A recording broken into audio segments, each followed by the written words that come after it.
Hi, and welcome to Logik Talks with Logik.io, where our VP of Marketing Blake Grubbs and our expert guests discuss how Logik.io augments CPQ, enables guided selling, and supports elevated B2B e-commerce experiences. Today, we're chatting with Evan Klein, CEO of Zaelab, an e-commerce consultancy, about their next-gen immersive commerce experience and where e-commerce is heading. Enjoy. Here with Evan Klein, CEO of Zaelab. Evan, thanks for joining us. Evan, just to start off, maybe if you can just introduce yourself a little bit, tell us a little bit about yourself and a little bit about Zaelab. That's a good way to start. Blake, thanks for having me. So Evan Klein, I'm the CEO of Zaelab. We're a e-commerce consultancy that's focused on helping manufacturers and B2B organizations deliver next generation digital commerce experiences. Based here in Connecticut, and really great to be talking to you today. Awesome. Yeah, thanks, Evan. And maybe you can double click a little bit into, I know you guys have been talking a little bit about your kind of next gen immersive commerce solution with the kind of a combination of solutions and really approach to market that I think is pretty unique. So tell me a little bit about how you all are looking to help manufacturers kind of with their digital transformation initiatives. Yeah, I'd be happy to. So, there's a couple of trends happening. First, as you look at B2B manufacturers, just generally speaking, they're underserved. And their needs and complexities of how they go to market, how they do business, are vastly different, than your typical retailer when it comes to commerce. And so, our focus in terms of building an immersive accelerator is really taking the lessons that we've learned over the last 10 years and taking what we really have discovered works in terms of building next generation digital commerce experiences for B2B manufacturers and pulling that all together as a cohesive pre-built solution that manufacturers can lean on versus building it themselves. And this saves time, this saves costs, this saves money. But also there's another angle to this, which is about composability. And we all know there's a lot of trends out there in terms of mock, in terms of composability. And where we think these things come together at the intersection of that is really pulling in the best of breed tooling, right, to enable manufacturers. And if you look at Logik is really one of those solutions that we've identified in the marketplace as, really being this next generation logic engine to really deliver those next generation commerce experiences. And we're really excited about that. And again, we've brought this all together in that immersive accelerator for Salesforce. Yeah, that's great to hear. And I think a lot of manufacturers are, to your earlier point, trying to figure out a way to do this, but it's costly, time intensive to figure it all out on their own. So having this, packaged up accelerator is really exciting. One thing, Evan, that I know that we've talked about a little bit is that plays directly into this accelerator as well is kind of your viewpoint on guided selling versus traditional product discovery when it comes to commerce, right? I think with manufacturers, you alluded to it earlier, pretty sophisticated product lines, lots of different permutations of products, lots of different, really in-depth catalogs, I guess is the way to put it. Tell me a little bit about kind of what your perspective is on the role of guided selling within commerce. Yeah, so our perspective is that guided selling is really critical for the right use cases. And so, as you think about traditional e-commerce search, which is very relevant, right? Certainly relevant in e-commerce, in a retail e-commerce setting when, you're browsing or searching by color, or you want to view and you have great photography. But as soon as you start to, traverse into the manufacturing world, things are different, right? And as a starting point, you first may have multiple different types of personas that are buying from you. As an example, some of our clients that sell, more complex parts, they may have, engineers, right, that are, looking to buy from you. And so they're not focused upon imagery, right? They may be focused on, technical specifications, whether, and that could be, a variety of types of technical specifications, but, ultimately they're looking to discover products, based upon a very different set of attributes than simply, what does this product look like? But you also have other buyers, within a B2B organization, whether that's, service reps, whether it's sales reps, whether it's procurement organizations. And so, as we realize that and have worked with our clients in building, next generation experiences, one of the things that we've recognized is that traditional search, yes, it has a place, it's critical, but more and more as we get into these complex manufacturers, there's a couple of things going on. Their customers are, they're not just looking for a particular product, they're looking to build out a solution, right? And they need to be guided to understand whether that's, hey, I have this machinery assembly from you, and I really need to understand what is the right set of replacement parts or service parts that I need to keep my machinery operating, right? And again, it's very challenging if you're just searching because you don't know. But if I have a guided experience that says, hey, tell us what machine you have, right? Tell us the model. And now here's the parts that you need that fit your specific application, right? And so that's one use case. Other use cases are, again, I may be looking for, let's call it lighting, right? But I don't know exactly what type of lighting I need. Maybe I own a car dealership, right? And so, let me use a guided selling experience so that I can give you the application, right? And say, look, I need lighting. It's for this type of application. This is how many lights I need. This is the square footage of that. And ultimately, with a guided selling experience, you can really take a customer's problem and get them all the way to the type of products or the bundles that they need. And then there's another application which we're seeing, which is, as we've looked at manufacturing organizations, whether they're looking to scale or they have an aging workforce, they have these sales teams. And traditionally at these manufacturers, what you had is, hey, we sell these complex products.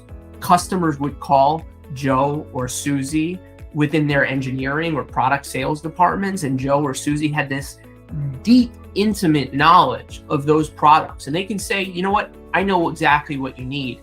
Well, Joe and Susie, again, they may be retiring, or, the company may be scaling. So where we're also seeing guided selling is really from a sales and service perspective. So, we had a client that, again, they were looking to scale globally, and it would take them 6 to 12 months to ramp up their sales reps with the right knowledge and the right information to understand their products. And then they would leave, and that knowledge was out the door. And so a lot of our clients are really building out guided selling applications as a means to scale the sales organization. So as a sales rep, I could just quickly work with the customer, say, you know what, my client has this problem. They're looking for a solution like this. And it really takes that knowledge that used to just be intrinsic and within the heads of many individuals and makes it systematic and repeatable. And so again, that guided selling experience can also very much be used to help scale the sales organization. And ultimately for our client that had the situation of, again, taking 6 to 12 months to ramp up their employees, they were able to bring that down to 4 weeks of time to make that salesperson effective. And then again, that knowledge didn't also leave once they walked out the door. Yeah, I love that. And I love that last point too, on just enabling the sales team to ramp faster, but be more consultative in the process, right? Being a more trusted advisor for these complex sales, I think is critical. So I think that's really interesting, because a lot of people think about it just as a customer facing thing, but it enables your whole go-to-market organization. That's great. Absolutely. One question that I think I have based off of that is, what are the challenges that companies have that are preventing them from delivering these types of experiences today, or that has prevented them in the past, X amount of years from doing that? And how do you see companies, working to get over that today? Yeah, so the situation we tend to walk into is that many companies who have had this challenge have built their own solutions, right? And the kind of common pattern that we see out there is, we walk into a company, they have this dated experience, right? That helps customers or helps their sales teams again, guide them through a sales process.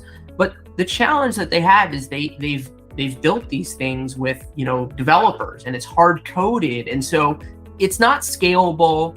And typically, again, the experience is lacking, right? And so, we see that situation a lot. It's expensive to maintain. There's only one person within the organization that, really understands how this tool was built. And so what we typically see, is that, again, customers are looking to build a much better experience, right, that can scale a lot further. And to do that, again, you have to think differently. And that's really where Logik comes into play, right? So again, where we're seeing a lot of success with manufacturers and Logik is about providing a software cloud solution that enables business users to create, manage, and update that Logik as they see fit, right? We have a customer that, again, every time they would launch a new product, it was taking them 6 months to update their product configuration engine because, again, it was a developer activity. Now, with Logik, we're able to put that in the hands of the business to create their own Logik and, to update products or add products or change the rules and the what can go together, what can't go together. And so, that's the major challenge is again, being able to create the workflow and the Logik that, ultimately drives that experience. And so, again, things have certainly advanced, again, thanks to Logik in that respect. And, we're seeing business users without the need for technologists able to build their own product assembly, guided selling engines, and so forth. Yeah, that makes a lot of sense. And Evan, this has been great. I think my last question here dovetails right off of what you just said, which is, I think the one thing on everyone's mind right now is just the current economic climate, right? Companies are having to operate a little bit differently, or, and to your point, having to think a little bit differently about how they go to market and how their operations are structured. So tell me a little bit about kind of what your point of view is on how companies should be viewing these types of initiatives, whether it's guided selling, configuration, product discovery, specifically within these current economic times, and what the benefits of doing that might be. Well, I think they need to be, viewing them from the standpoint of the economic benefits. And what we're seeing with, companies that are investing in these solutions is, they're, one, decreasing their costs, right? And it's not just, again, we talked to a company the other day that was, we don't want to get rid of our sales team and our service team.